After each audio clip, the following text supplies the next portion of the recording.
started this project and they basically handed me the responsibility of the audio for it. I started taking a look at the concept art that was being developed and taking a look and seeing the sort of Renaissance approach they wanted to bring in. And it became obvious pretty early on that this was the type of game that was a story-driven game. So at that point, I knew right away I'd made my first decision that the story needed to be the priority, it needed to be at the forefront. With all due respect, Major, I'll expect 2 security details waiting for us on the tarmac. In the first Deus Ex, I think because it was far more futuristic, it's a very electronic score. In this one, I think because it's 25 years earlier, it's a generation earlier, it's mechanical augmentation, so the music tries to express that. We decided to try using organic instruments to represent more of the human side, and then using electronic instruments to represent more of the augmentation side. It's a lot of acoustic drums, it's a lot of choir, it's strings. Because it's interactive, the music has to shift depending on what the player is doing. Especially in Deus Ex, where the player can play it stealth, or he can play it as an action game, or he can play it socially. The music has to be able to reflect all those different styles of gameplay. Combat is just insane. Making the weapon sounds is obviously the thing everybody gets excited about, because it's a lot of fun to make things go boom. We worked with the weapons designer. We went through tons of different sounds, blending all kinds of different weapon sounds, tweaking it. We take real sounds, but we blend these sounds with other stuff. Like, it's not just like 3-4 sound blended together. It's like probably 25 sounds all together. You have to feel the things like they're real, but in the same time, you like to get these things a little bit more than real. Hacking was a fun part to do because it's kind of its own little battlefield in itself. It's you against the mainframe, and when you're hacking something, I want it to feel somewhat cerebral, but I also want it to have that tension of like, okay, I can't afford to get caught here.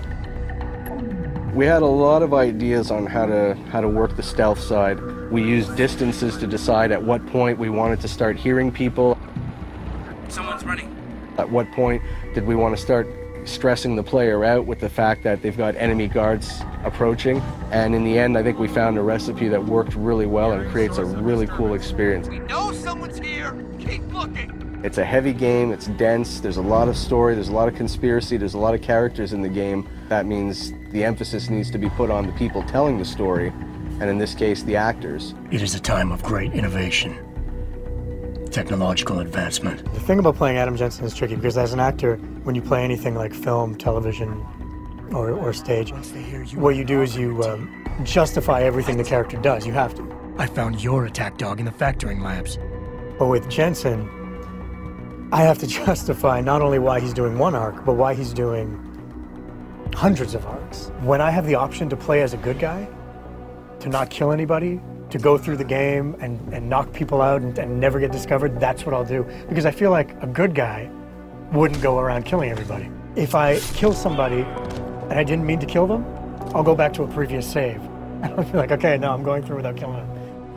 To get the game immersive, I played it in a subtle way so that you can imprint your emotions onto the character. What are you talking about, Malik?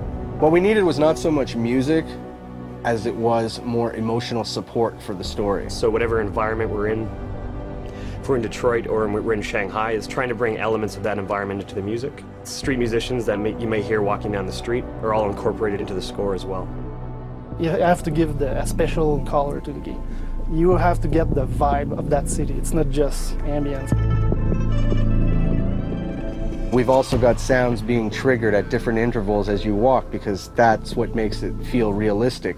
Hearing a window break in the distance as you walked a certain path. And what's cool is when you walk back the same way, it's not going to be the same sound. It's not baked in. We've got something else cooked up. Now you're sitting there going, okay, well, this feels like it's adapting to what I'm doing in the game, and ultimately that's the illusion you want to create.